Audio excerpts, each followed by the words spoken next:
Hi, everybody, and welcome to the RHAP B&B for week 9 of Survivor 46. My name is Mike Bloom, and we're talking about Spicy Jeff, but we're more so talking about the seasoning on this season, which is just proving to be a wild series of tastes as we get yet another chaotic week. I think a lot of us felt coming in that we just settle into this, unanimous Q boot where everyone would get on the same page.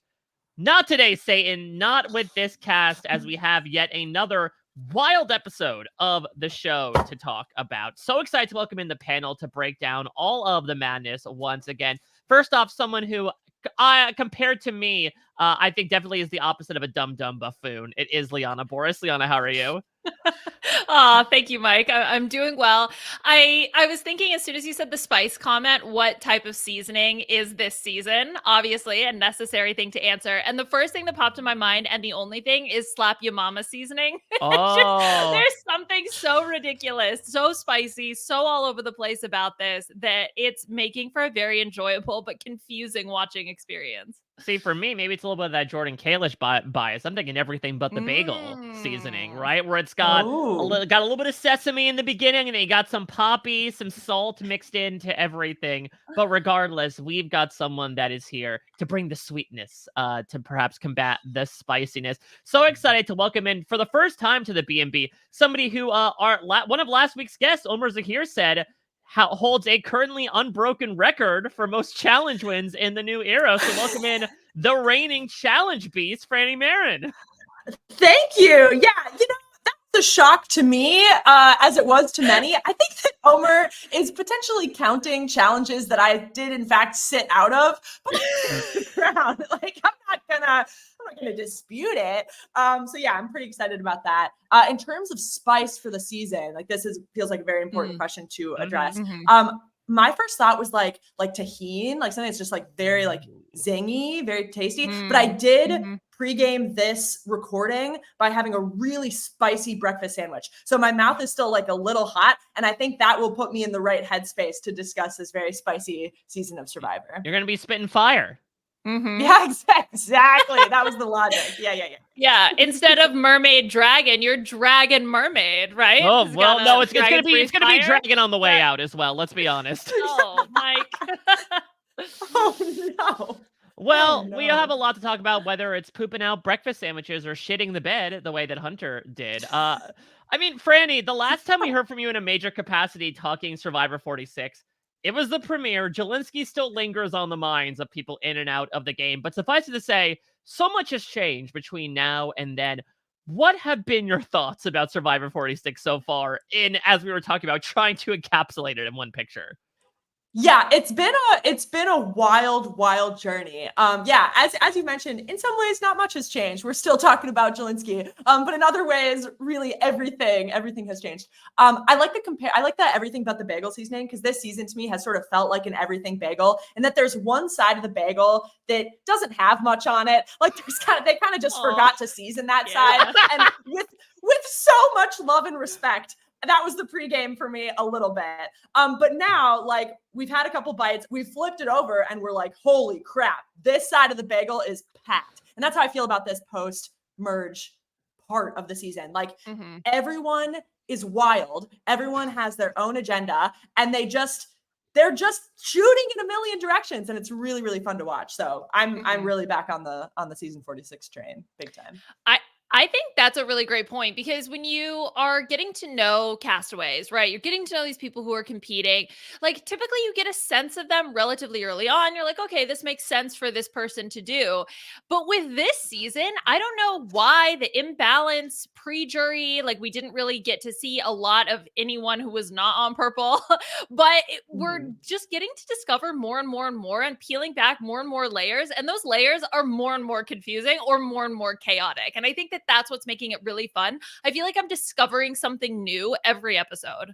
Well, I think that's because the cast is kind of discovering something new every episode. Well, yeah. And that new thing is who to target. I mean, I think a perfect example of what you're talking about is Liz, who got so many random fits and starts. I think we got more reactions to Liz than Liz actually talking about herself in the pre-merge. I think part of it is due to proxy of, like, she was on a tribe that was one of the winningest in the history of Survivor. And then on top of that, there was so much time dedicated to like the dynamics of Venus and the Tevin Hunter relationship, etc., stuff that would germinate later, that Liz comes out of nowhere and like, good God, between last episode orchestrating the Tevin boot, this episode where now she has made this vow that like, Q took my move, he stole my thunder when he actually tried to quit the game, and between whatever the hell is gonna happen next episode, I will not say too much, but if you're watching promos, like, oh my God, stand up for everyone. I'm so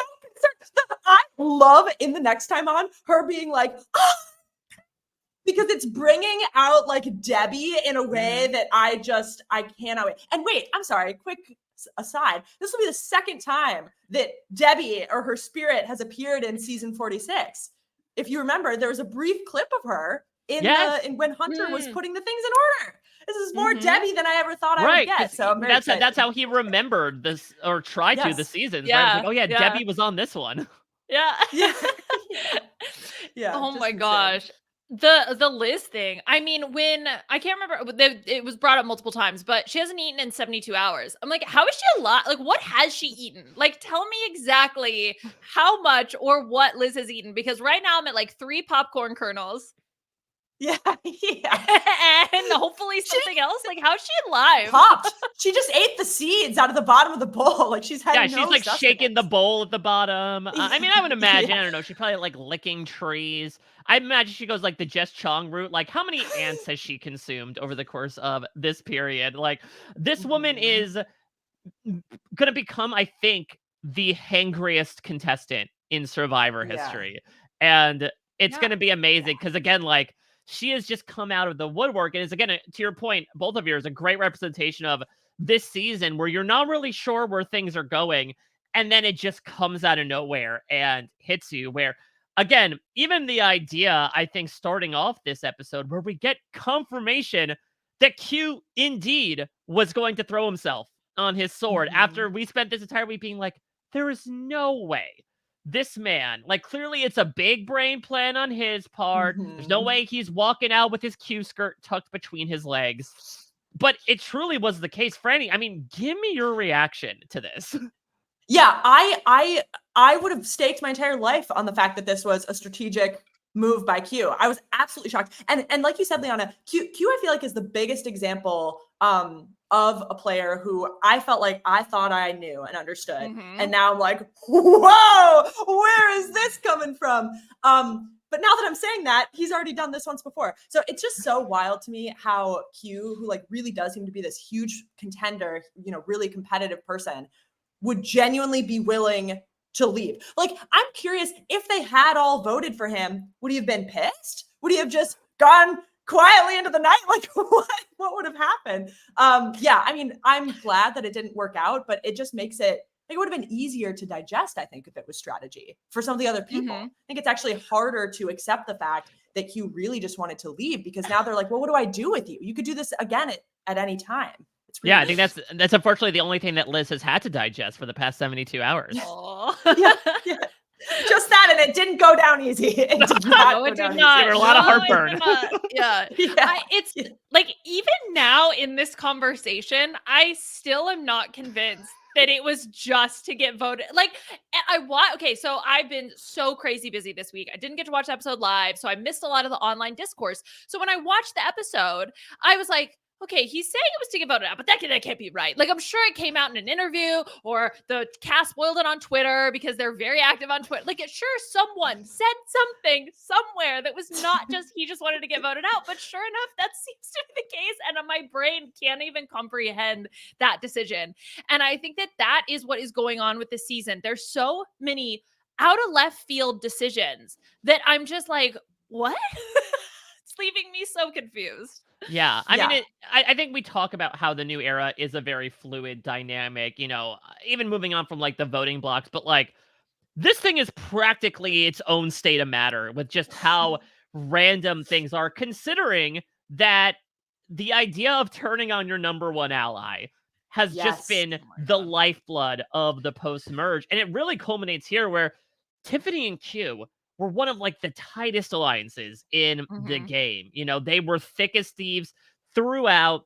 That she was his +1, and he really ends up sort of reaping what he sowed in the previous episode, where we see, I think, the most significant drastic shift in a friends to enemy dynamic I may have ever seen in Survivor history. And I know like Chrissy and Ben, Abby and RC are good examples, but like these two, I would have never thought that they would truly break apart.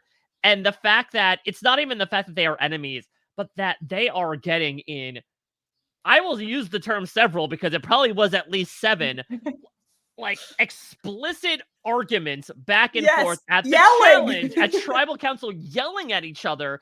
I mean, this is just wild.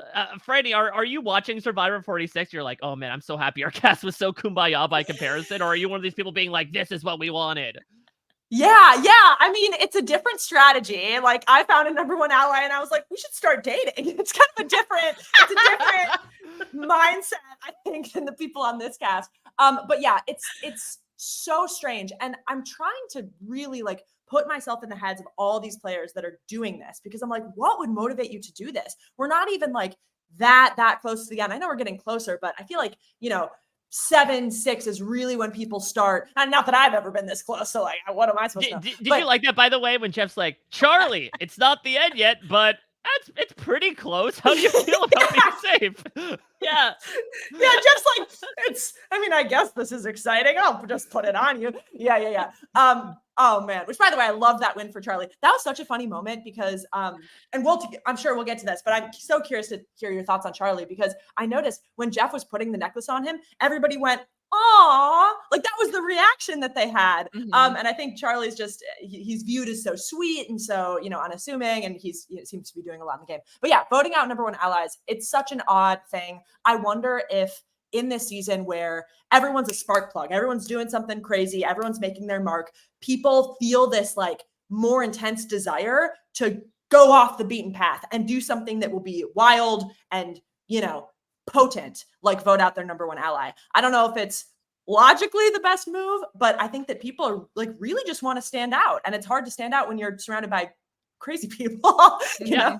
I mean, I'm gonna give you the alley-oop and allow you to boast about your own season a bit, because these people, before they went out to play, just finished your season. They went out like 5 days after the finale of 44. I mean, I know that ultimately Jam not getting rid of Carolyn worked out well for him, but like, do you think that's front of mind, or even like Heidi trying to get rid of somebody like Danny, that they're thinking we're gonna carry through what these people couldn't do? Yeah, I like that idea. I think that they probably gleaned a lot from 44, kind of in a lot of different dimensions. I think that's one of them. I also think that the success of the Tika 3, also donning purple, as they kind of moved through the post-merge and towards the end, had some effect on how people view those Yanu 3. And I wonder if the fact that the Tika 3 were so huge, so successful, contributed to how quickly the Yanu 3 were willing to shatter. Because I think there has to be some part in their mind where they're like, I don't want us all 3 to be targeted and be seen as a similar trio. So as soon as somebody does something I don't like, I'm not part of the Yanu. Like, we're not a group. Yanu 3 is dead. Breakup bangs. They're like, we're done. I wonder if like that history of the Tika 3 is influencing them a little bit, their desire to differentiate themselves. I think that's definitely a possibility. Although at the same time, I just see the emotional reactions from players like Tiffany and Kenzie, and I'm like, I don't know, is this an act? Is this real? Like, they, especially, I mean, Kenzie after Tribal in this episode, when she's like, I'm pissed. I'm like, okay, how much are you playing that up? Like, how much of that is real?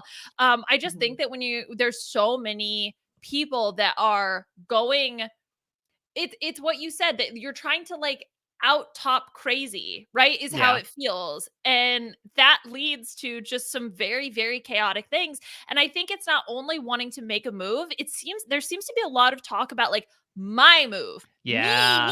Me move. Like Maria, the whole situation with Tiffany, right? She wanted it to be her move. Liz was like, this has to be my move, me solo dolo move. And I'm not 100% sure like exactly the origin of that because I don't know. Have we seen that a lot before? I feel like it is. Yes, I got to build my resume, but I never felt it so clearly like me specifically. Well, very early on, I don't think so. When Tevin is at the final 11 being like, or Venus saying, I'm going to take credit for this, that's as much as Jeff is telling Charlie, there's still a lot of game to play at that point, and you're just setting yourself up to get targeted. And I really wonder if it's this idea, to both of your points, about sort of taking on the sort of musical tone that everyone else is doing. What's the tempo of the band members around you? Where let's think about the fact that this is the jury phase, and you have to think about, what are the people that I'm sending to this bench going to respect? Will they, if they're running around, taking out their number one allies, playing this really fervent, fantastical game, and I play a little bit more like under the radar, stable game, and I get to the end, are they going to like that? Like, yes, I made my way to the end, but would someone like Q end up voting for somebody like that over someone that, again, is taking these bigger swings? And so that's what makes, again, honestly, every season of Survivor so interesting. Just because it really is about picking up on what is the vibe of the tribe. And for whatever reason, whether it was like, the shot heard round the world when you see Tevin try to take out, and Liz try to take out somebody like Soda, or what have you, and how that led to sort of the downfall of everything afterwards. I think it just really has been spreading this theme of like, nope, you gotta play big, you gotta play hard. And as much as we're sitting on our tuchus being like, in our own butt cushions being like, no, what are you doing? You're just making yourself a target early on. I think these people are trying to get a feel as to what jurors would respect, and are like trying to claim dibs on things ahead of time if and when they get to the end. Yeah, I love that. That's one of the things I love most about Survivor, is that process in each season of the cast developing kind of a social contract of what's important, what's not, what's respected, and what's not. So I don't know, but what's hard is like, first of all, I really feel for somebody like Liz, because I do think that you can feel when you're out there if you are not kind of the main character of the story. Like, you feel like you're not the one that people are talking about. You're not the one making moves. I think that's an anxiety inducing feeling. So I can see why she's having this, desire to make a move. But the interesting thing about that, like, social contract with the jury and the players is, you can't talk to the jury once they're voted out. So you don't always get that social contract right. They might be sitting there thinking, wow, we've had these really crazy tribal councils. I bet the jury loves that. I bet they want to see somebody loud and flashy at the end. Maybe the juries sit at Ponderosa like, God, if we could just have somebody chill to win this game, that would be incredible. So people are, going off of very little information, maybe making assumptions about what the correct way to play is. So I'm curious to see how that works for them going forward. Well, and I think that also goes back to Charlie, right? Because if you think about Charlie, I think, has done an amazing job of cultivating this perception of himself that is like, oh, sweet Charlie, like sweet little Charlie, like Q's mentoring him, oh, he's like Maria's little like sidekick kind of thing. Like, I don't know. I really feel like a lot of people like him. A lot of people want to work with him. The reaction to him winning immunity, I think, definitely says something. So he's kind of the one that's the most calm, I would feel like, out of everybody out there. So is that a situation where if he manages to get to the end, can he kind of play up that angle of like, look, I just let all this chaos occur around me. I just made sure to make the right bonds. And then the jury might be more upset at other people that he ends up taking the win. Yeah, though I can see the other side where that perception can be something to work so hard against, right? Of like, oh, you said you did all of this, but what did you do without Maria? What did you do without Ben, et cetera, et cetera? But for the sake of Liana's optimism, let me lay out a metaphor here for you. Ooh. Let's say that there's this factory that you're to win at the end, where you undergo a series of moral, emotional, maybe sometimes physical trials, and you enter alongside these incredibly loud, flawed characters who along the way end up falling by the wayside due to sort of succumbing on their own sins, right? Sometimes it is vanity, sometimes it is gluttony, sometimes it is self-centric actions. And so who's left at the end to inherit the factory but a boy named Charlie?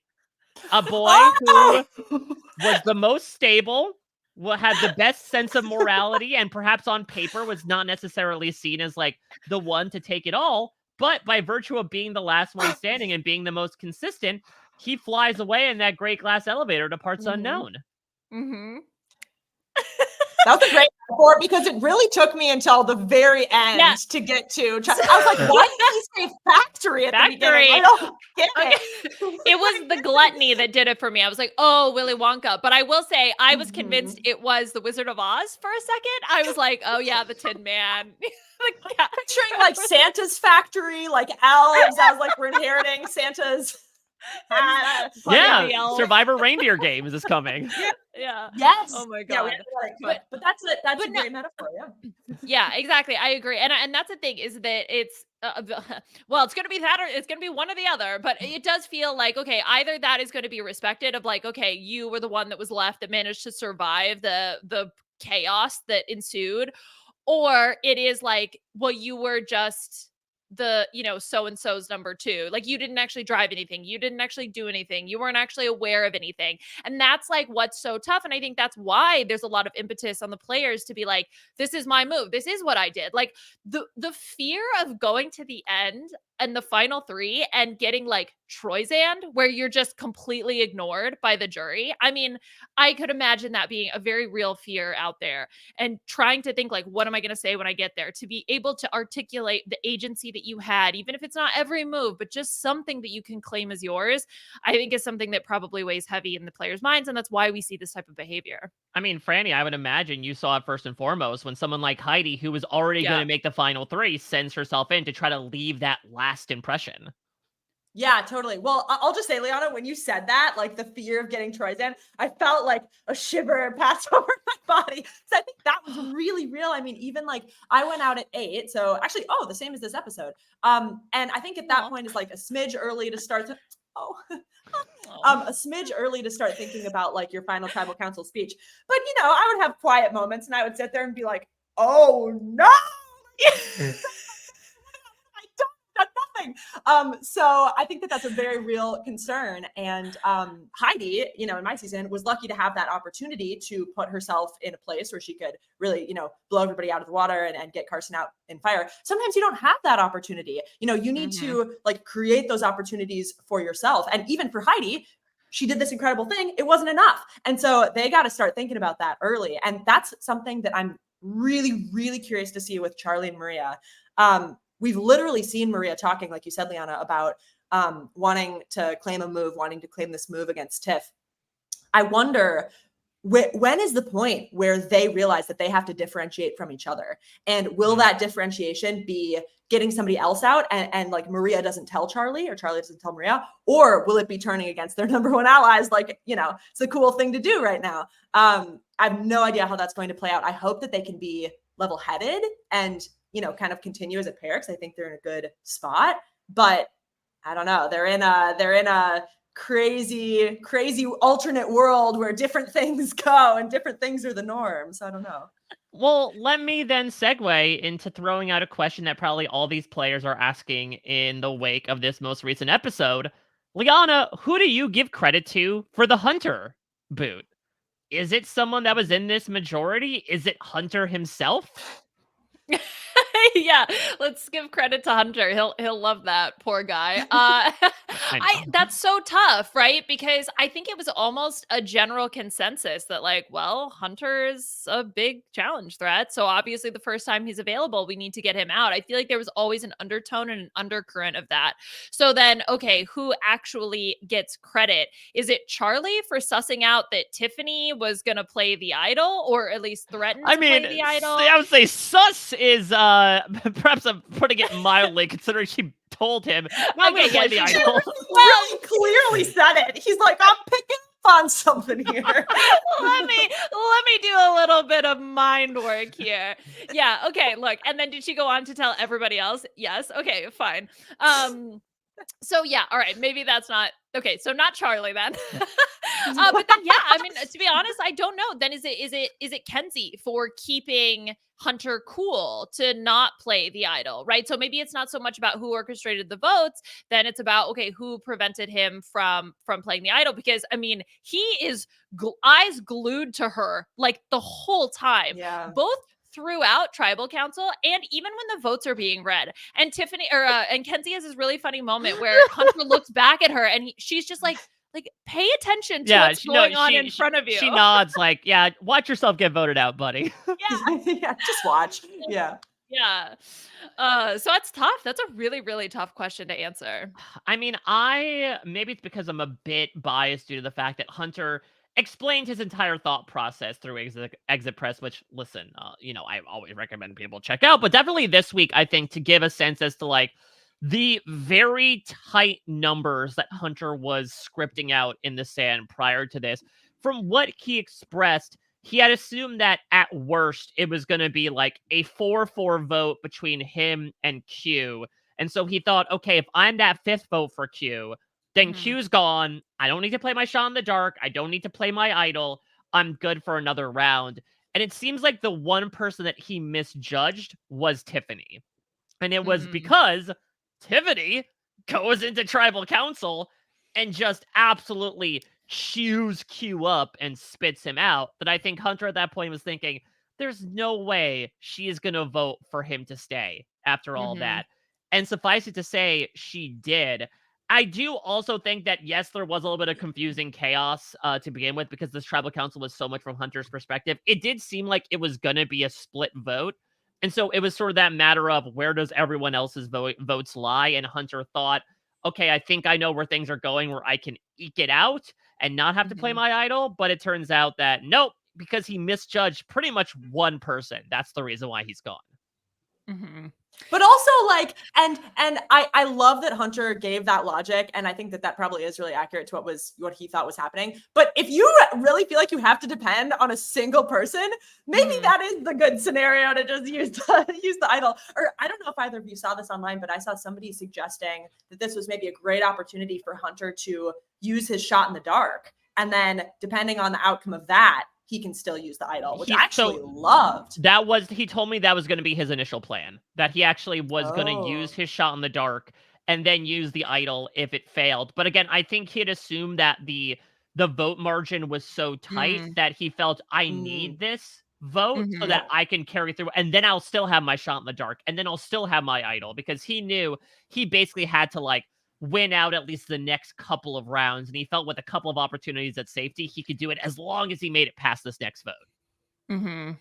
Yeah, I think that that's always the debate, right? Is that, well, okay, yes, you survive one more day in the game, which I think is probably what you should prioritize. But I also understand the inclination to say, like, well, if I'm not going to survive this vote, there's no way I'm making it to the end. So I might as well, like, try to go for it.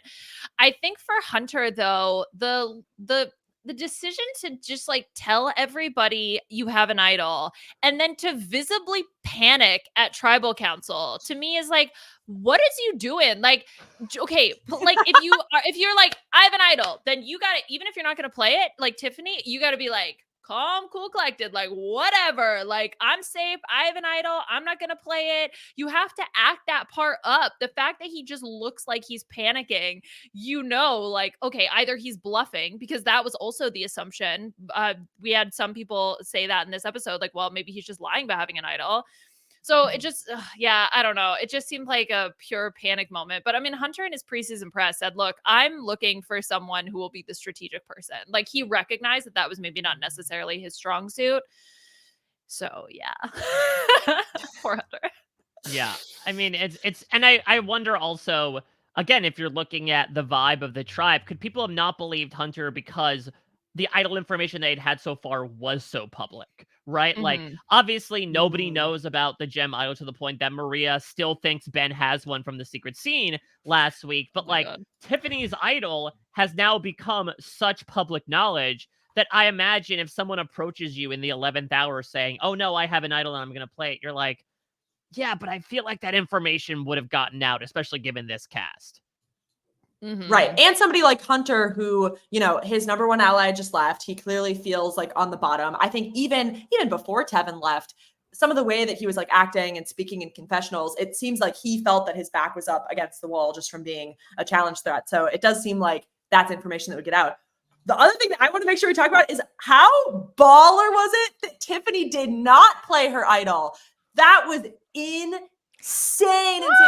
And I genuinely I still wish that she had played it, because I think that now going into the next vote, her target has actually expanded. Oh yeah. Given that she was brave enough not to play it. I think if she had, you know, everyone finds out about the idol, she plays it the next round. She's like, sorry guys, I didn't even want it. You know, I felt safe. I just wanted to play it to get it out of my hands. People are pretty chill, but now she's genuinely a real target, and she has an idol that they need to flush. But I was shocked she didn't play it. Shocked. Yeah, I know. It's kind of one of those situations where it's like, you just got to get that off your chest to then be able to sort of sink back, because otherwise you're going to continue to eke out there as a threat, especially when people who were once threats, Q, now have sort of fallen back, and everybody's like, Q's not a threat. Like, Q is chaotic. Like, that's the main reason to get him out, is that he's chaos. And Venus, I feel like a lot of people feel similarly. Like, the main reason to get her out is because she could be chaotic, not because, oh, we feel like this is a person who's a threat to win the game. Yeah, it's a very good point. And I imagine, though, is it a little bit of that Hunter mindset of like, listen, my back's against the wall anyway. Q threw my name out, and we can't take that back, because there is this thing too of like, once your name gets thrown out there, Frannie, I think you've experienced this firsthand. Like, it's really tough to reel that back in, especially if you have a continuous reason to go after them. That she's like, if I use my idol today, there's still a chance that I might go. And if I feel super confident in this plan that I got out ahead with enough time that people actually won't vote for me. That's the fun thing about this episode. One of many is that the two people with idols did the exact same thing. They approached everyone en masse and said, I'm definitely playing my idol. I'm getting this monkey off my back. Don't vote for me, or, you know, throw your vote away, basically. And for one person, it worked. And for one person, it didn't. And maybe it's a matter of timing. Maybe it's a matter of they wanted to go for Hunter anyway because he's this big challenge threat and he was vulnerable. But it was so interesting to see the two reactions. And I also love Tiffany's thinking of, I'll only play my idol when Hunter plays his, because that for her is like, technically if Hunter had played his idol, Q had gone. But I think in that instance, you're like, I would much rather be safe than sorry. Plus, to the point earlier made, she still is in this situation. But in that case, I don't think she necessarily would want to be like the only person left with that idol in the next vote with someone like Hunter still in the game. Yeah, definitely. The other thing that's really interesting, Mike, I hadn't noticed that both Hunter and Tiffany had done the exact same thing with like very different outcomes. And I was trying to like riddle out what the difference is. I think it's the timing. I also think it really helps that Tiff was not the one to tell people that she had an idol, because then, you know, with Q going around saying Tiff has an idol, I think there's no question of bluffing. Like, in what, I mean, Q does some crazy things, but like, what does he gain from bluffing that Tiff has an idol? So I think that probably helped make a difference too. Yeah, right, exactly, because that's why. And it was like the 11th hour, everybody's questioning like whether or not this is something that's real, whereas Tiffany's has been out there, and Tiffany has been verbally upset with Q, like, so clearly, like, this, unless this is some super elaborate ruse, it's unlikely that it was a bluff, and it does feel real that Tiffany truly does have the idol. I think it was Venus and Liz that were sitting next to each other when they overheard Tiffany and Q like yelling at the beach. That was a very, very funny reaction to like their domestic dispute. I mean, this episode was hysterical from reactions, particularly from Venus, who kind of acts the same way, whether she's on the bottom or quote unquote on the top or less on the bottom as she was this episode, between like her approaching Hunter like, come on, Mr. Strategy, and them being so blunt to each other's faces with, oh yeah, I voted for you because I knew Tevin was going, but I knew nobody would be mad if I wrote your name down. She goes, I'm mad. He goes, well, you're always mad. It's mad. The wild thing about this, that conversation was shown to happen before the challenge. It actually happened after the challenge. It happened the afternoon while they were scrambling and running around the place. Hunter said the sequence of events was that he was approached by the Segas about this plan to vote off Tiffany and with Kenzie. That was like the scene that we got. And then like Q walked over to the boat, and then Venus did. And then it led directly into this scene. And then it leads so beautifully into Hunter walking up to her and saying, "I have an idol." And she just stares at him and he goes, "You look so unimpressed." Oh my God. gosh. That's interesting. Yeah, because there was Venus actually says something in that conversation where she's like, "Well, I'm happy to be safe," or like, "It feels good to be safe," or something like that. So it's like, okay, that's weird that it happened after. It's like, did you win immunity? Like, no. But okay, Yeah, interesting. she says the peace of knowing you're not going home is so sweet. Ah, okay, I Wow. see. Interesting. Their Wow. relationship is so funny. I love about Venus. Her confessionals are great. I love that she's just like she says whatever she's thinking. My favorite thing about her is her willingness. It sounds like, which is what happened in this clip that we didn't actually see, her willingness to just walk up to conversations and be like, I'm just gonna walk up. What are they gonna do? Stop me? It's so funny because it's like, you're right. Like we have these, invisible walls where we're like, well, they're talking over there. I can't go Mhm. disrupt it. I like that she breaks them down, wrecking ball and all. Yeah, she's awesome. Yeah, she's Mhm. very Daenerys Targaryen, right? Like she's gonna break the wheel, and it's also Yeah. probably a bit of a polarizing leader, I should say. We gotta talk about speaking of breaking protocols, Franny. I mean, even from your new era perspective, are you like shaking your fist at the screen saying, "Back in my day, Jeff didn't offer snacks at tribal council"? Oh, yeah. I think Jeff probably feels very bad that they didn't get rice. I think, back in my day, everyone just agreed that we should get rice. So I think that was a fun moment from Jeff. It's funny because Jeff is like, I feel like he's sort of refinding his footing. I think that Mhm. he was like sassy for so long. And then he was really on this train of like, I'm supporting you and you're all living out your dreams. And this is, I feel like he was kind of on that train for a while. And now he's trying to strike this happy medium. But it's funny because he Mm. like alternates between really blatantly like ribbing on the players. That moment of the challenge was insane. If Jeff had said that about a group that I was in, I think I might have started crying, to be totally honest with you. Like, I feel like, crap, I guess I'm not gonna win. Oh my god. So to go from that to like, Jeff is at home in his cabana or whatever, like popping microwave popcorn and thinking, yeah, I'm gonna give this to them tonight. Like I'll show them that I'm not so mean. It's a funny visual. Jeff's like planning out his bits. He's like got his cushion in hand. He's like, I'm ready to go. Just only get to do it like, yeah, phone, wallet, keys, popcorn, butt cushion, Yeah. everything. Okay, no, I'm Yeah. good. I'm good. That's the thing, though. to He go. has like a bunch of note cards and he's trying to arrange them like a sketch show of like, okay, so Yeah. if I insult Mhm. one team, I think I could then Uh-huh. follow it up with butt cushion and popcorn. I think that feels like a nice pairing. Butt cushion, it's an equalizer. Everybody loves the butt cushion. And then we get him back Everybody. and then we give him popcorn. Yeah. It's so The Oh my gosh, Franny, though, the challenge thing.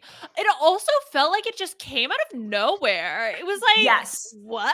And then it was like, and then continues during the commentary. I thought they were gonna suck ass. They were gonna be the most worst team ever, but I'm wrong. Like, what is happening right now?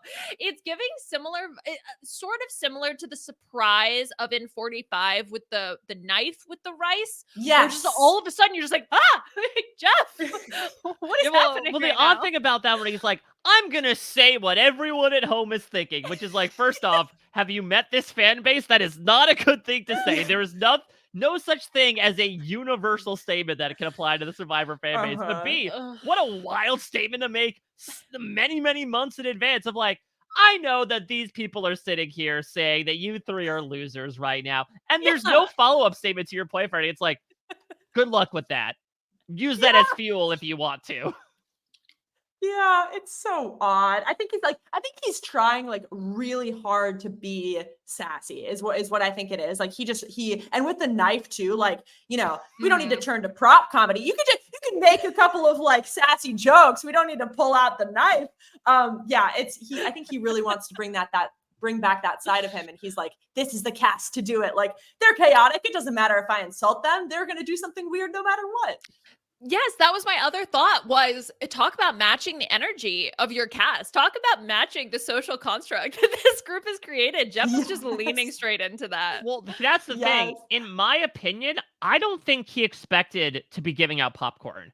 I think he genuinely like sat back Mm. and was like, I'm going to be eating the popcorn tonight like, he looks legitimately surprised when Charlie's like, oh, well, now you have to share this with the rest of the class. And then he's like, oh, yeah, okay, I guess I will. Like, back in those days when he would give everyone, like, a sliver of a Snickers bar to sample what they were Yes. playing for. And so, Mhm. because, I mean, there was, I say that out of one side of my mouth, but the other thing was, he talks about this on Fire, the official Survivor podcast.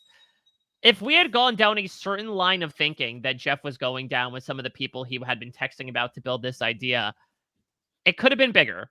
At one point, they were considering wheeling in a popcorn machine, like one of those things you see at Like the the fair. red. Yeah, The red ones with Yep. The oh my red. god.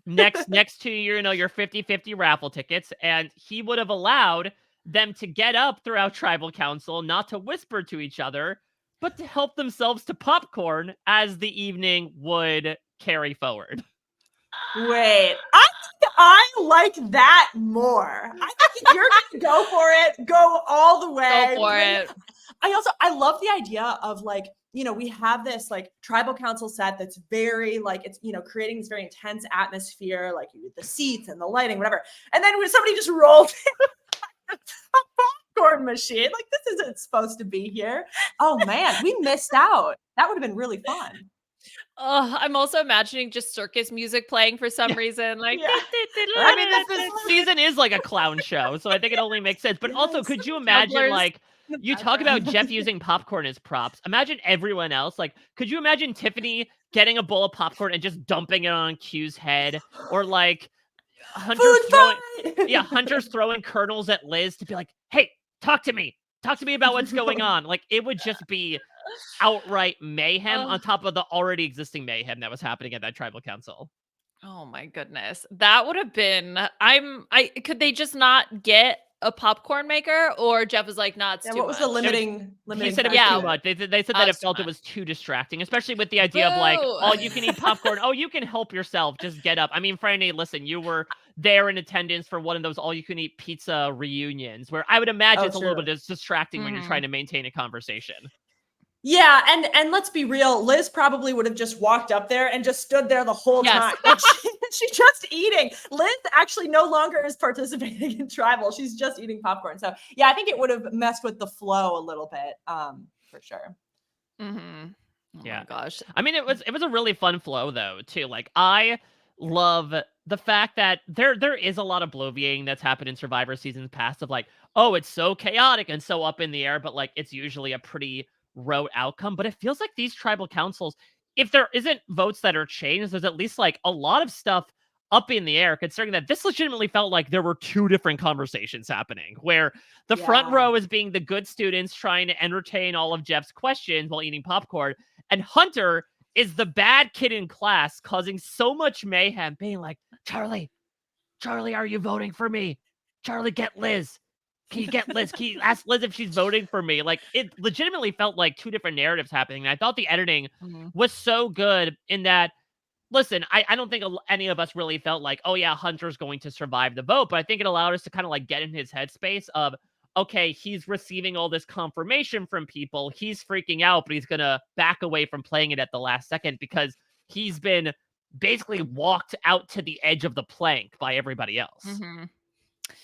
I'm imagining Hunter in class, like writing notes, being like, "Are you voting me? Yes or no? Pass this to Maria. Pass this to Maria. Maria, circle one, circle one." Just trying to like get it. It was obviously a very wild tribal council. It's tough to compare to like last week's tribal council, which felt definitely more of a like WTF, what is even happening right now? Whereas this was okay, at least I feel like I understand the narrative of what's happening and the decision that's trying to be made. So it's somewhat more comprehensible than last week, but still, as you said, very, very chaotic. Yeah. And last Frannie, week was wild. Like we didn't even get to the meat of Jeff asking whatever questions he wanted to ask. Yeah. I mean, literally like one question, Q was like, I'm gonna stop you. I'm gonna actually take this in a totally different direction. So it was also because that was just so weird. It was refreshing to have like sort of a more normal tribal that was a little easier to follow. More normal, I'd say. More There's normal, pop yeah. dancing, Well, there's butt because pushing. even- What am I talking about? Even then, there's more hijacking where it's like, hey, Q, ask about what's happening at the last vote. And then, he mentions something and Tiffany's like, Jeff, can I say something now? And then they just start arguing back and forth of, okay, you put out Hunter's name. Did I? Looks to Venus. So it still even feels like, to your point, yes, a degree more so towards the sane, but like still, especially compared to new era tribal councils. I mean, Frannie, is this something that like you wish you were more of a part of in your season, or are you more so glad, hey, you and not me? Yeah, so I love it from a viewer perspective. I'm like like if we're using the class analogy, I am so the teacher's pet. Like I want Jeff to ask his question, I want to raise my hand, and I want to give my little spectacular answer, and then sit there quietly. So I think it's not my style. Like the one kind of live tribal we had in my season, I froze under pressure. Like I panicked. It was so confusing. I was like, I'm just gonna sit here really quietly, really still. Maybe nobody will notice that I'm still here, and they'll just figure it out around me. But I think that this is probably why Jeff, is bringing the popcorn. He has to be so excited that he doesn't have to, sit there and come up with his own analogies to get information out of people. Jeff just has to like say, all right. And then it all starts. And that makes things a lot more easy and a lot more interesting for him. So I love it. And I think it must be fun to be a part of as a player just because it's so electric. I think like tribal can get a little repetitive. And especially if you're on the bottom and you really want to try to get information from a tribal. Clearly it didn't work for Hunter in this case. He kind of got the wrong information, but you're going to get a hell of a lot more from a really wild tribal where people are talking than one where everyone's kind of, quietly making random metaphors. So I like it. It's really fun. Yeah, and everyone is, again, so blunt. Even the people that you least expect. In this last tribal council, Q says, I've been at the beach by myself for most of the day. I haven't been talking to anyone. And Ben just says, oh, it's been nice. Like, which is so from Ben. It was so funny. Yeah, that's the thing. If you pissed off Ben, where he's also calling you like a poser loser in the beginning of the episode, you've done something wrong. Oh my God. When that happened, I was like, Ben, like who put a nickel in Ben? Like what happened? Like, oh my gosh, and Ben was like on it. He was like complaining to other people. He was complaining in his confessionals. It was like everything about how Q was a disaster and how he didn't like it. I was like, oh my God. He wasn't here for the shenanigans. He said it last week. Not. But even in another moment where Jeff asks, like, Maria, is Q playing a sophisticated game of crazy? And Maria just says, no. Like these are, again, probably the Segas are the calmer personalities, the more stable players out of this group. And even they cannot help but pop off when they are not feeling good about something. I know. Amazing. Oh, I love it. Yeah, that is really the litmus test. Like if Ben thinks you're bad vibes, you've done something very horribly wrong. Like this is, it's going downhill. Which I get as well. And he expressed it a couple times in this episode that Q throwing himself on his sword, he specifically said, right, I'm gonna stop. I'm gonna remove myself from the game so you all can start with a clean slate and you all can start playing. And the implication is like, you all weren't playing until I left the game. There still is that sense of ownership where, like, to your point, Liana, you asked, like, what would have happened if they did, succeed in Q's wishes and vote him out. I think he goes to Final Tribal and is like, yeah, but let's face it, you all didn't start playing until I decided to remove myself from the game, until Q climbed up on the cross that begins with a Q. And so I think Ben was, like, rightfully pissed about that Q is trying to say to the jury as well, yeah, nobody's playing right now. I'm the only one who's doing so. Yeah, it wasn't just implied. He like outright said it essentially. So, okay. All right. Well, let's continue to talk about Hunter here because Liana, like you mentioned, Hunter was a big presence in the preseason. We're not just talking about his size. He had the makings of potentially a Jonathan type, a JT type, if you will. Kind of wound up being a little bit of both. But how did you think he was going to do in the preseason? Okay, so I had Hunter making the jury. I said that Hunter builds survivor challenges for his students. So, of course, he leads Nami to victory in many pre jury challenges. Socially, Hunter struggles to find permanent allies, first losing Randon, then Tim. He connects with Kenzie, but she, like many others, clocks his challenge beast status. When Hunter loses an individual immunity challenge, everyone jumps at the opportunity to take him out in the season's first unanimous vote. Oh, Jeff is sad. And then I wrote Hunter wins 2 individual immunities and that his allies were Tim, Randon, and the challenge department, and his enemy was Maria. wow. I mean, you got a lot of that stuff. Look at you shooting your shot as well by naming the exact number of immunities he would win. Yeah, I know. That's Yeah, cool. look, I mean, I think I had a very clear vision for how I envisioned Yes. So I very clearly was like, this is what Hunter's doing. This is what I'm writing. How do I figure out the narrative around that? And, I do think that he was someone who maybe could have succeeded more socially, but I just feel like he really, I don't know, he seemed pretty quiet out there, especially compared to everybody else. And when we talk about matching the energy, it just felt like something that he in preseason, I think I had potentially higher hopes that he just like wasn't able to really match that energy of the intensity of the season. Well, I'm going to put my Survivor fan hat on again and go out on a limb and say that I am not going to get this prediction correct comparison to Liana. I mean, it's just because it's like immaculate to match up to, but I will try my best. So I/Brant Steele had Hunter simulated to actually go out as our Mergatory boot. Oh, He okay.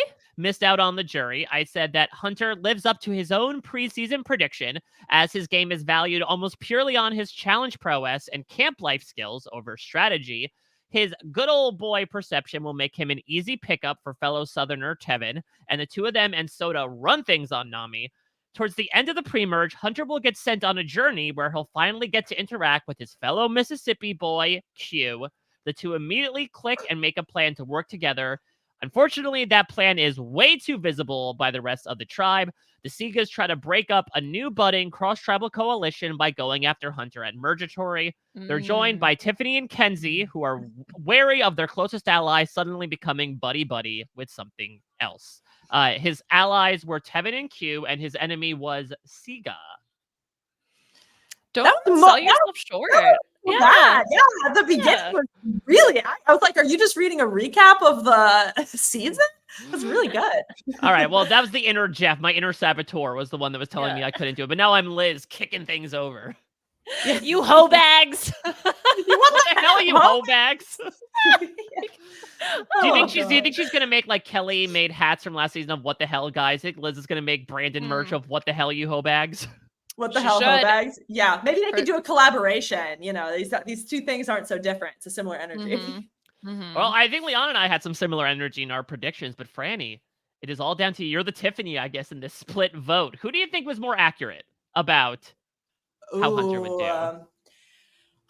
I have got to give it to Liana. I'm sorry. That was really spot on. I mean, Mike, you had the kind of pre-merge part clocked. I was actually the most shocking part of your prediction was the fact that he would go to a journey and meet Q. That was like too accurate for my taste. I got a little like sixth sense happening here. But Liana, I just feel like kind of the overall vibe of Hunter's trajectory, you really clocked. Unfortunately for him, but fortunately for you. It was really good. Yay. Can I throw out a Hunter question? Because look, we wouldn't be recording this podcast on Sunday, April 28th if I didn't bring up the news that is 12 hours old, which is Jeff Probst has officially made it announced that Survivor 50, which is coming up in a couple of years, but still is going to be a returnee season, the first seemingly full returnee season. At least a good chunk of them will be returnees in the new era. And I've seen, obviously, some comparisons between Hunter and Jonathan in terms of, challenge prowess, certainly. I would say maybe more so like individual performances and team challenges. I mean, there was definitely a lot of comparisons between like Jonathan dragging his team through torrential waters versus what Hunter was able to do in using Tevin's momentum to bring him over the little rolling pin back in episode 3. And so I guess the question I have is, let's put on our casting hats for a second. Do we think they're going for like the same slot in a returning season? And if so, who do you think is more likely to get cast between the two? Ooh, Ooh.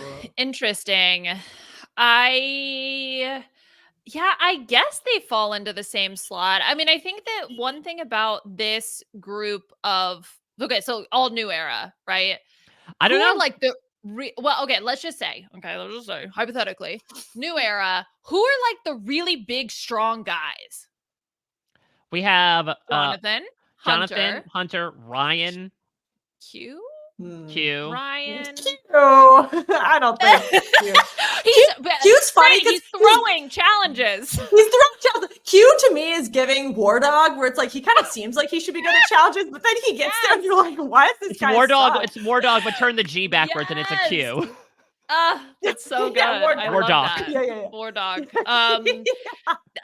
If you're gonna cast what I guess the point I'm trying to make is that I just feel in the new era that there's not a lot of people who occupy that space when it comes to that particular casting profile. So if you're looking for someone who's going to take that slot, I think there's a very few people to choose from, which I do think then brings us back to the Jonathan v. Hunter discussion.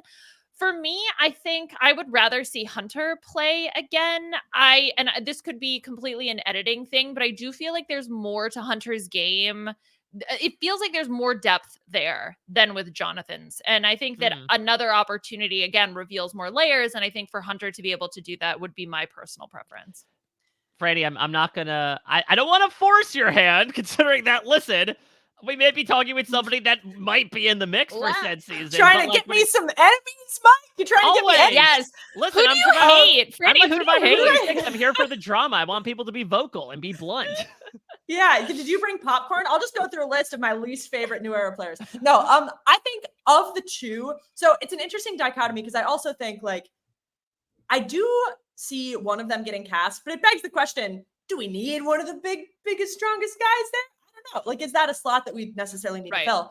But I think like if I put a Survivor producer hat on, a big contributing factor to who gets cast for a returning player season, I would imagine, is who still has story left to uncover. Like exactly what you were saying, Liana, with the layers. And Jonathan, though Jeff, drooled over his prowess, Jonathan made it really far. And I feel like we really got to see his style of play come to fruition and not work out for him. Whereas Hunter left early enough that there's still so much potential for him. And I really do think that, Hunter's an interesting player because like he was talking in preseason about how he thought he would be targeted for, his challenge strength.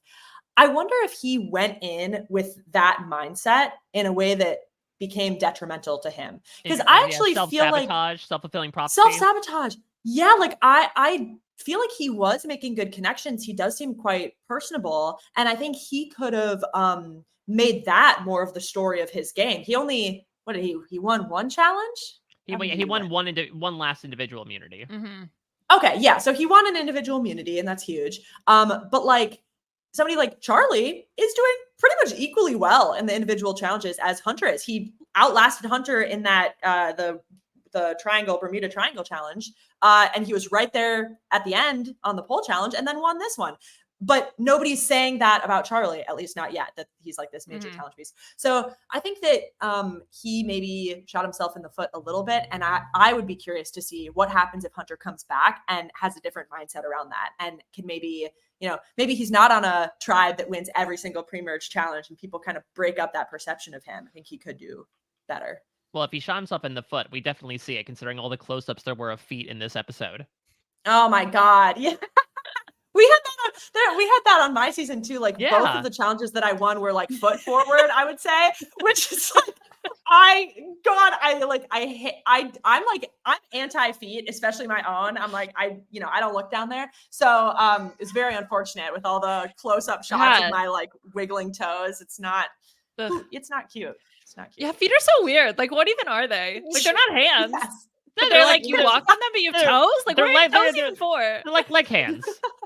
Yeah, notably not hands though. Yeah, they're weird hands. They're like hands with tiny little, tiny not fingers, but, dexterous fingers. I know. Yeah, fish are like No. the feet are like Wish.com hands. You know, they're like, oh, these are hands. Great. Like, wait, what's going on with the fingers? I'm just imagining, like, Mom, can we get hands? We have hands at home. The hands at home.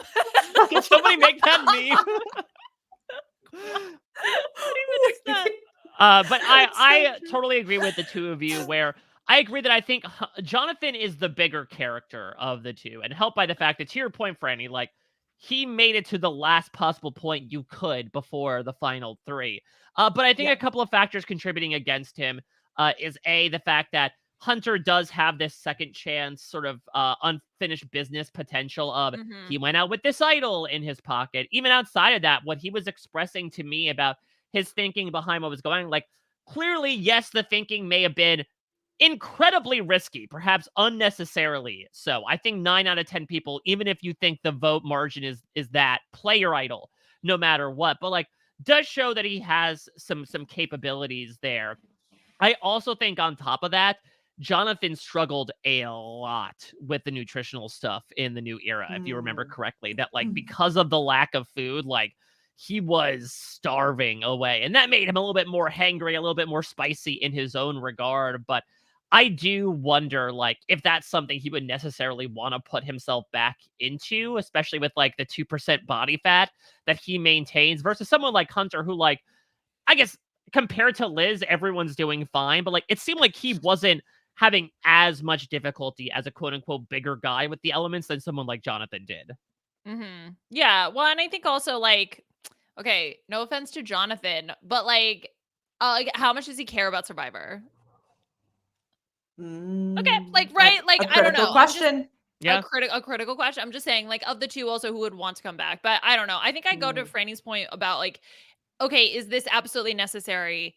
Like, if you are starting to put together your casts, which I'm sure people are already starting to do, you know, is that spot, like, is that a spot somebody that you're like, oh yeah, we definitely need to have this person? Because I feel like there's so many great people just in the new era that you can pick from. So Hunter, to me, does not pop to the top of mind that I personally might pick, but you never know. I think diversity is really important. So maybe we do need a big, strong guy on the season. I mean, yes, I agree. But on the other hand, there is a sizable chunk of the fan base that was very pro Hunter. Yeah, and I told you Yeah. I didn't get it. Yeah, but I think that's like, that is, you know, the numbers end up winning Yes. out in the game of Yes. No, Survivor, you're and so correct. I do think, you know, like the I've seen so much Hunter content of like, I'm not watching the show anymore. He was the best player. He was the only one I'm rooting for, et cetera, et cetera. And so I think even from our perspective, we felt like his character was a bit more muted just compared to everyone else around him. He definitely echoed with a certain part of the fan base that is also quite vocal as well. So I think there's a sizable chance him or someone like him could be back on a returning season. I think him probably. Yeah, I think really what it comes down to is if there is kind of clear theming around that season, season 50. Like if it's like a Legends of the New Era, then I think it would probably have to be Jonathan. If it's second chance new era players, then certainly Hunter. Just because I think, yeah, though they occupy a similar niche, their stories are quite different. Yeah. Well, let's move into the next chapter of our story here on the B&B. And look, the dynamics of Survivor 46 seem to get mixed up every day, where we can't necessarily tell our A's from our Z's, or our Q's, if you will. So I thought I would apply the metaphor once again, and no, we're not going to a factory here. We're instead going to be playing a good old game of Survivor anagrams. So Whoa. here's how this is going to work. I'll give you some time if you want to bring up, both of you, the cast list for Survivor 46. I am going to read an anagram of the name of a Survivor 46 cast member. When you think you know the answer, you can buzz in and make a guess. If you are right, you'll get a point. If you're wrong, I will give the other person a chance to guess. And then either way, we will move on. For example, if I were to say firemen ran in, then you could buzz in and say Frannie Marin. And that would be the correct answer. That is an anagram of your name, Frannie. I was like, Do you who recognize is that? That's what people call me. I can't believe I missed it. I mean, Fireman know, ran in. to be Okay, fair, that's how you got saved by your idol, was that a fireman ran in and gave it to you. it's my whole story summed up in an anagram. It's incredible. So I will say as well, the majority of the time I did go with full names. I know we have a lot of Mhm. nicknames this season. So if you're looking especially at like a Survivor Wikipedia page, I usually go by that full first name. So just because it gave more options, it's a little tough to be Yeah. like Q Burdette and try to get words from that. Yeah. I You want you to need each Quintavious. You need the letters. Yeah. well, and I want you each to come up with your own individual buzzer, just so I know who's the one that's tuning in here. Oh. Liana, what's your buzzer? My first thought was popcorn, but I think I'm gonna go butt pillow. All right, always. you That's. know. I mean, that could be the theme of season 50 is butt pillows versus popcorn. Butt pillow. These are the people who got off the couch versus people that make the entertainment. Oh boy. Frannie, what about you? I didn't know we were doing words, so my first thought was honk honk. Oh yeah, You know you what? can do that. You can do whatever you want. You can make whatever sound you want to.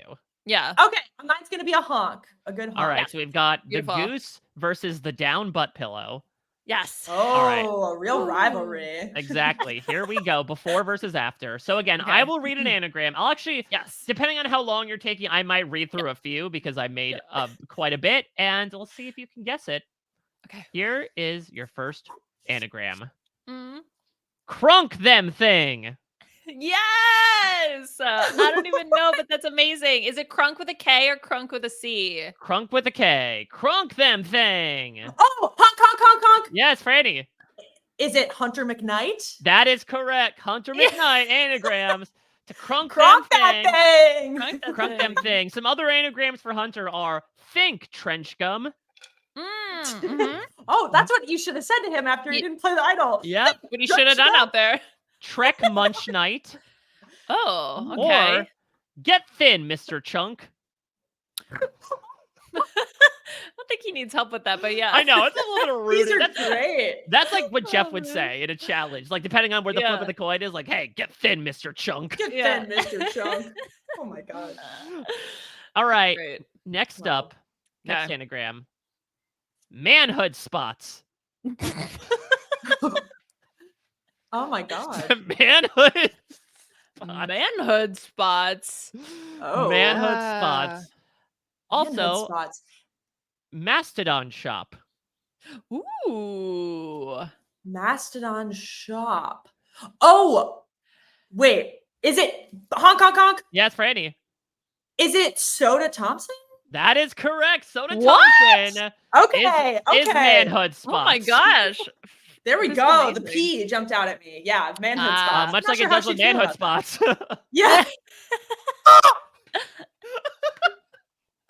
Oh no. I gotta zip myself up after that one. Is that your Goodness. Frannie? Is that your Frannie pullover? Yeah, Is that your Brandon merch? Hide. Yeah, this is my merch. Yeah, I'm just hiding. I feel like that's we asked the suggestion last week, Frannie. If you like at the height of like your time on the show could come out with a piece of merch like the Q skirt, what would have been? Oh God. Oh, Carolyn's belt. Would have just Yeah. sold that. That's true. You walked out with it, so I did, yeah. So I can sell that for Must a be lot of good. money, probably. Yeah. Yeah. It's just one piece of merch, a single. one item. singular belt. Yeah. All right. Well, Yeah. Frannie has already taken a lead, Yes. 2-0, but Liana, we still have a long way to go Okay. Mhm. with this next one. Anal bob hug. Oh my god. Oh my god. Oh my god. Oh, butt pillow. Yes, Liana. Is it Banu? It is Banu. Banu Gopal. Anal bob hug. Oh. Oh. Oh. That's what happens when you ask for 1,000,000 hearts. Sometimes you get that anal bob Honestly. hug.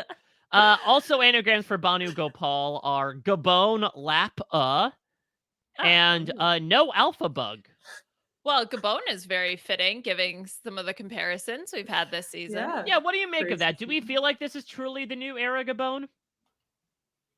It does kind of feel that way, doesn't it? A little chaotic. I guess it depends. Like what do you classify? Like When people make that comparison, Mike, what do you think is like the reason why they're making that comparison? Because I think what people generally compare to Survivor Go Bone is like kind of this train wrecky quality where it's a bunch of personalities of people who don't like each other. A bunch of threats are taken out in the middle of the game, and it ends up with just kind of like this random winner towards the end. So I think it's this idea of like chaotic personalities shining overall. And very memeable, I think. Very memeable. Very memeable, yeah. Very This definitely is, I memeable. think, one of the most memeable seasons we've had so far. And that is after we've had a season that features Carolyn in it, which is like a meme in and of herself. Yeah, Exactly. I think for me the key is people not liking each other. Like that really seems to stand out to me. And I think we'll have to wait and see the completion of the season. Like, do we feel like we're going to be left with this sort of random group of people to really fully compare it? But I do think that it shares a lot of the same elements. All right, Liana, you're on the board now. Let's see if you can continue the Woo! streak with Okay. this next one. Caffeine vinyl intro. Whoa. That does sound like the name of a Jack Johnson song, but it is also the anagram name of a contestant. Caffeine vinyl intro. Caffeine vinyl intro. That's a long one. Honk. Yes, Frannie. Wait, is it Tiffany Nicole Irvin? That is correct. You stood on it for a Nice. second, but you were ultimately correct here. We didn't even have to cut to your feet. A couple of other anagrams for Tiffany Nicole Irvin. Vilify, not refinance. Which is maybe a statement about the housing That's market. about cute. Yeah. Yeah, that's the plot Yeah. of The Big Short. How about a little bit of international stuff? Love France Infinity. Oh, Ooh. okay.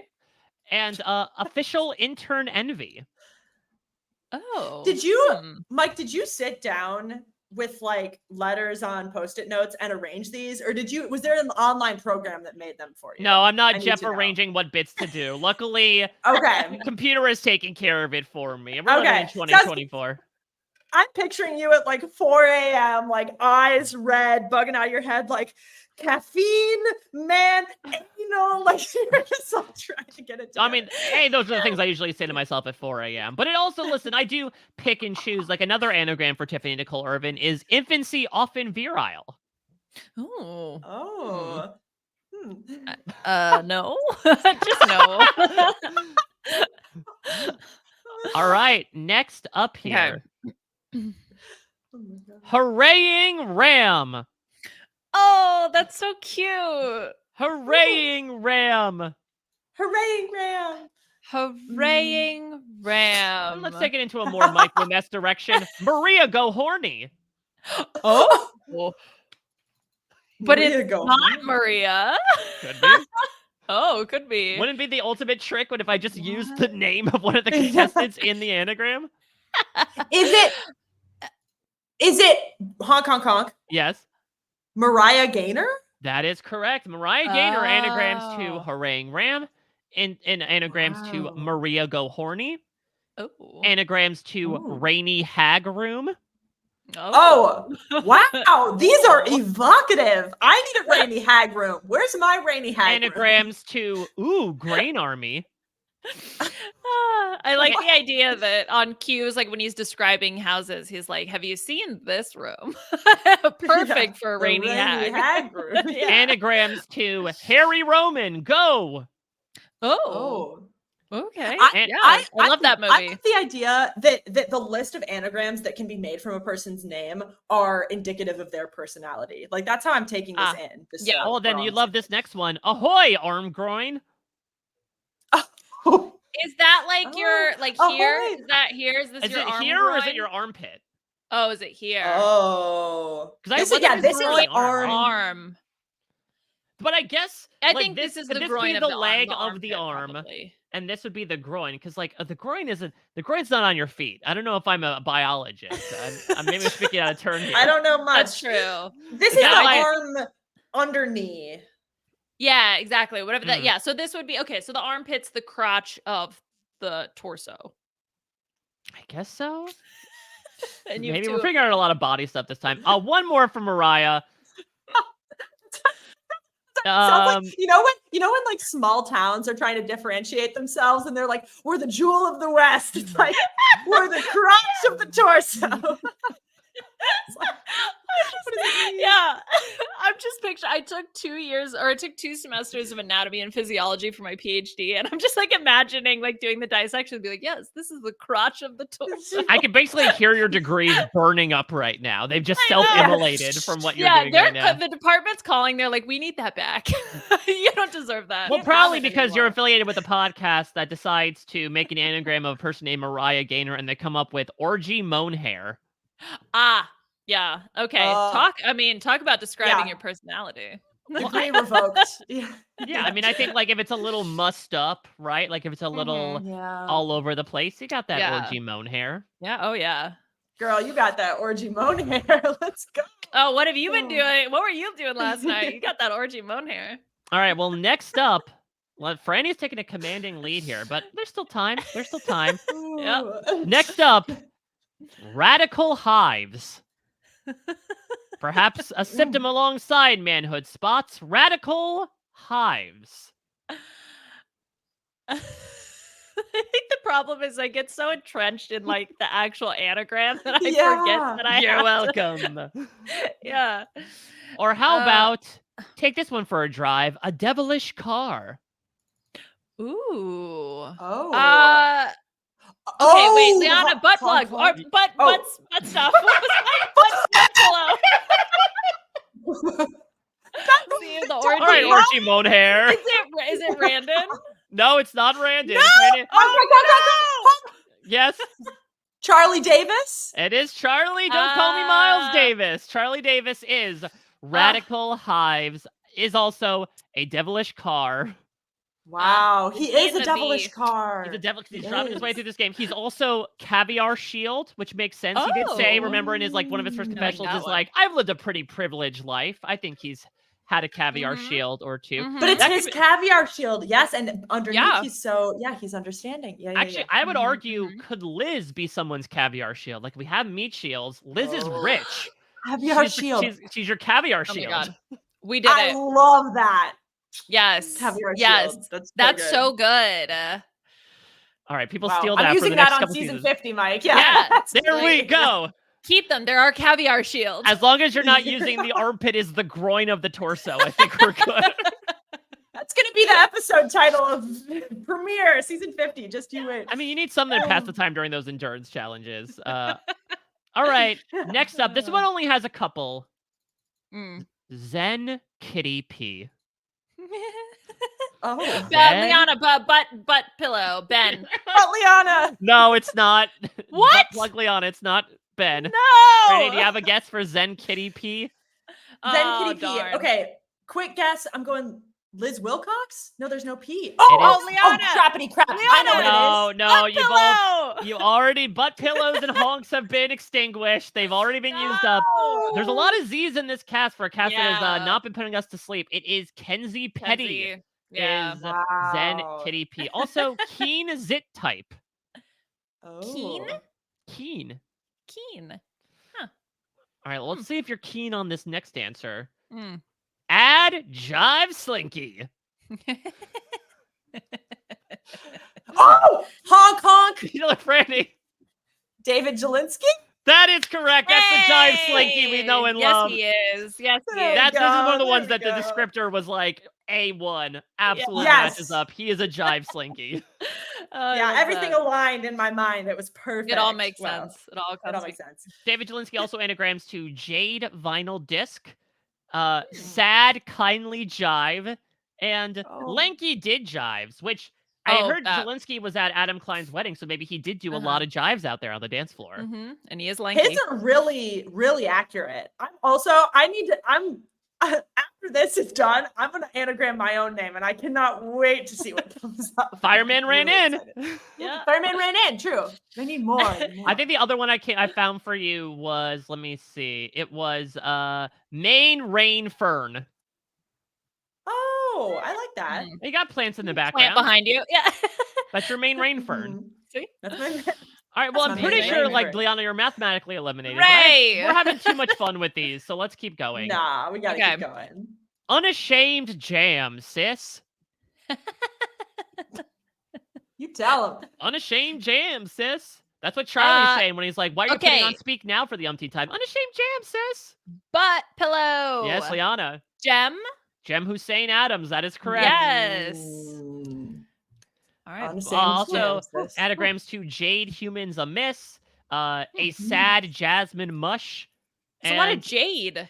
and a Smash Jam Undies. Oh. You jam your undies. That's how you get some orgy moan hair.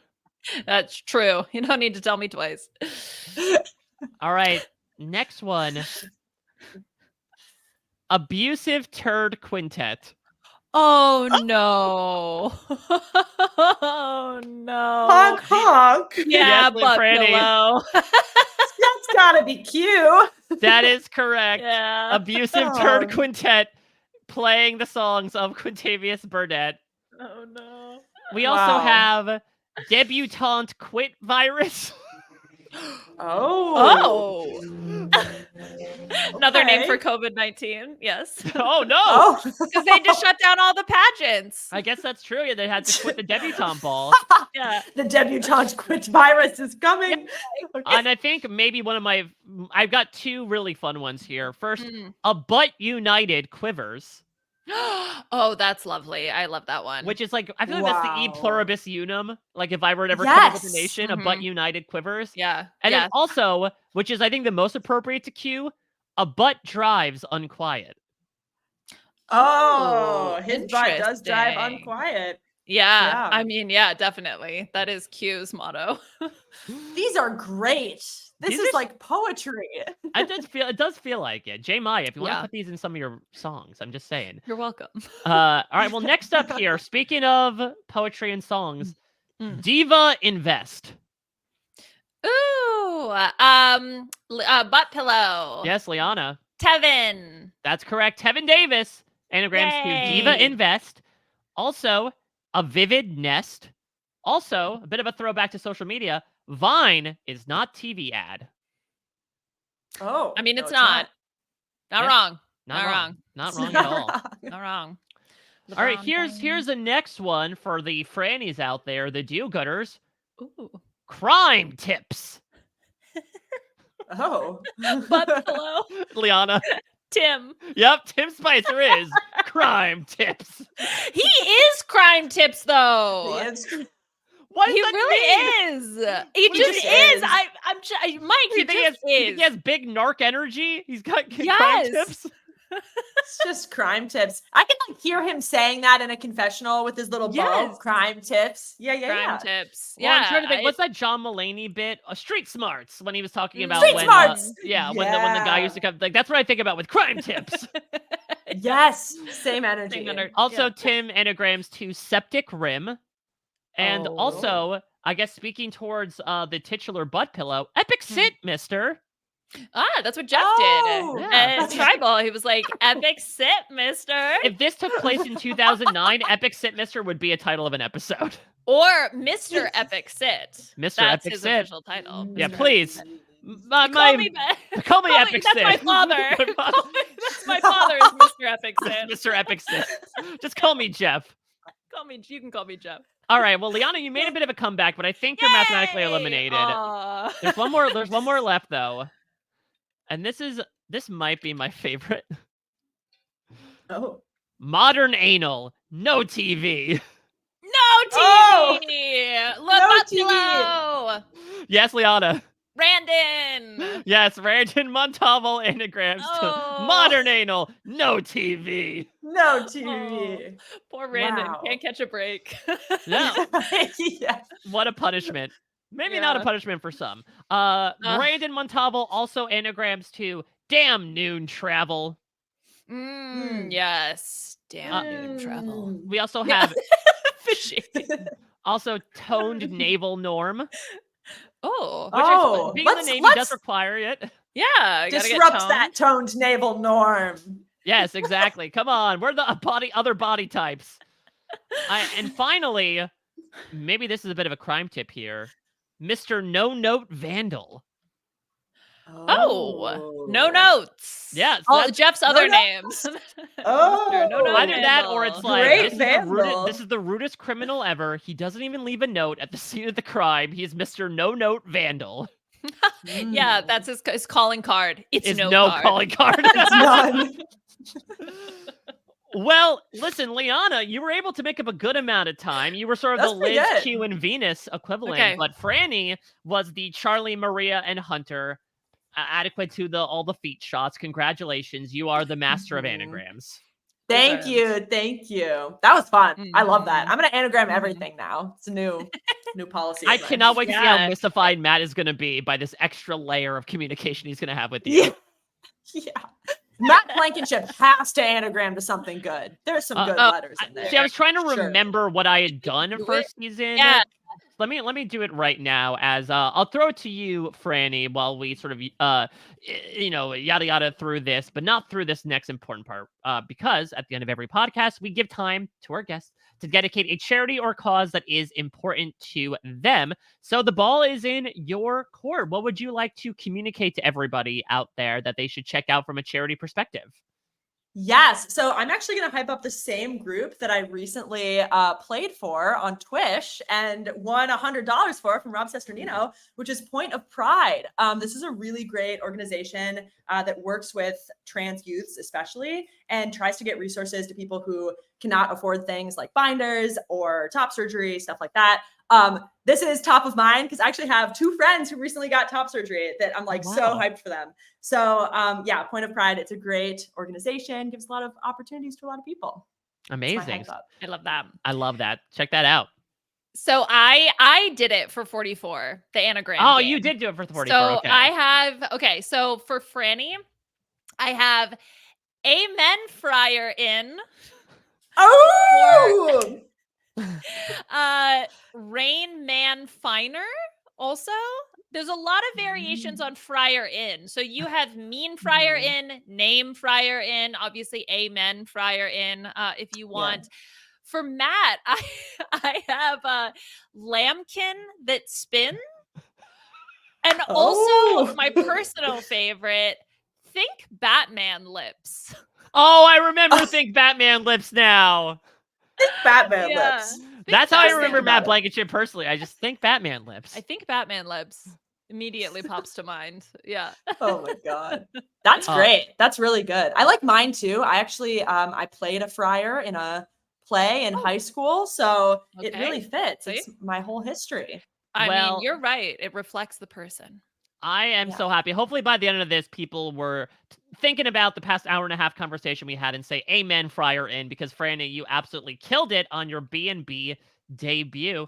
Is there anything you'd like to plug right now? Any last comments you want to make about Survivor 46 before we move on to week 10? Oh, wow. Well, if you want to see more Amen Fryer in, we have a medieval set D&D podcast that I'll plug for a second, which is called Surviving the Dice. It's a podcast with myself, Kane Fritzler, Carson Garrett, and Matt Blankenship, where we play Dungeons and Dragons and we have fun guests. Recently had Rob Sesternino on the podcast and he crushed. He did so good. I don't know that he knew what he was doing, but whatever he was doing was great. It was really fun. I'll admit, to go a bit, inside Schmergenball, I've had quite a few conversations with him over the years about playing D&D, and he said basically, like, I would love to role play. I don't care or know about the mechanics, and so I'm glad he was able to kind of like fudge his way through the ladder to get to the former, which I'm sure was amazing. Yeah, no, that's exactly what he literally came in. He's like, I don't know about dice. I don't want to roll anything. I just want to, have fun. And we were like, we can do that. And it made for a wonderful, wonderful episode. So go check that out. It's everywhere you can find podcasts. It's called Surviving the Dice. That's what I'll plug. All right, Liana, what do you have going on?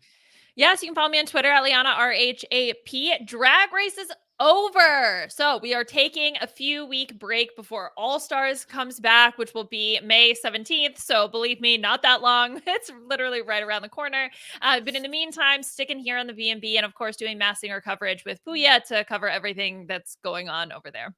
Can I pitch something after watching the All Stars 9 big twist of like no eliminations? Okay. Could we have a Survivor season? Doesn't need to be 50, but so Edge of Extinction. Oh, Yes, exactly. no. Oh, it's a non-elimination season, so maybe you're like voting for each other at the end of every episode to like accrue points towards the end. Mm-hmm. And it's a returning player season, and the contestants are the entirety of the Lulu tribe and the entirety of the Yanu tribe. This is like Whoa. disaster redo. Like, don't worry, guys. The trauma of going to tribal council every single time. Don't worry, it'll be okay. Just like, well, because people always talk about like, what if you just ran an entire season back and putting an entire cast on there, and just imagine like those two particular tribes rerunning things all over again. It would be absolute mayhem, especially in a format where they couldn't vote each other off. Oh yeah. Oh my gosh. Like imagine, yeah, people, because the benefit of like if you don't like someone, you vote them out. Like you don't have to deal with them anymore. But if they are still there, or maybe I they'll think it's all just glorious. Incredible play nice. television. Yeah, I think Yeah. I agree. I don't know. I think they'll go for it. I mean, the question is between Q, Hannah, and Sean, who quits first. Oh no. Oh no, but it's a fair question. It's a fair question.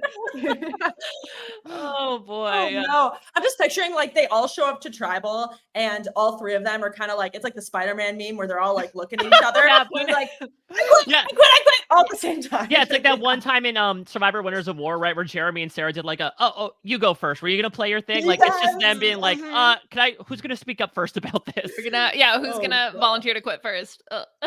Well, you can follow me at a Mike Bloom type. I'm not quitting putting out this content anytime soon. As I mentioned, had a really great interview with Hunter where I think, again, if you have a lot of questions, understandably so, about why he ends up not playing the idol and his thinking going to that tribal council, all the chaos leading to that afternoon, really recommend you check it out. I think it was a really great conversation with Hunter overall. Also talked with the team most recently eliminated on The Amazing Race, talked with Corey Cool on the podcast as well, alongside Jess. Frannie, have you ever thought about doing The Amazing Race, considering that you're one of the rare like Survivor alumni that has kind of a live-in partner? Yeah, so this is interesting. So Matt really, really wants to do The Amazing Race. He's really excited about it. I'm into it, but the biggest reason that we should do The Amazing Race is that Derek and Claire recently moved to San Francisco. So now we have them at our beck and call to ask for, tips, sneaky hacks to win The Amazing Race. So I think now that we have them in our backyard, our odds have increased a lot. We have to play. It's I mean, Liv, you have in-house winners that you can consult with. So get them on the line, people. Have the casting happen. But I'm talking Amazing Races. That is closing up in its final few weeks. Of course, The Circle, more than halfway through somehow. We're through 8 episodes out of 13 of The Circle. Fortunately, the AI has left, but there is still plenty of mess abound in the form of the human players. I'm talking about it with Puya and Taryn every week. I'm also doing exit press as well for all of the eliminated contestants. I haven't really mentioned this as well. I've been doing exit press for The Masked Singer, and I mentioned this week because I got to talk with Jennifer Lewis, which was like a goddamn delight and was wild and something I never thought that I would be able to do. So if you're a fan of The Masked Singer, obviously check out the podcast coverage and check out my stuff as well. Jennifer Lewis talks about like nearly dying in the Serengeti and then performing on The Masked Singer. So it was a really fun time, and I'm so grateful I get the chance to talk with all of these reality TV stars and to talk with you two about this week of Survivor. I am excited for the energy to hopefully continue. I know that lower expectations are the key to happiness, but the promos are saying like if if there's one episode of the season you don't want to miss, it's next week. So I don't know what to expect, except probably more mayhem and chaos, not only on screen, but on the B&B as well. Still trying to lock in a guest, just have to arrange a couple things. So we'll let that be a surprise as well for when the podcast happens. But otherwise, we'll be back next week doing it all again. Make sure you send us your game ideas, rhapbnb@gmail.com or hashtag rhapbnb on social media. Special thanks to the entire team at RHAP behind the scenes for making this podcast packageable to the eyes, the ears, the torso groins out there, if you will. Hope you're all enjoying it so far. We've been having such a fun time. And of course, Wolf from America for his fantastic theme song.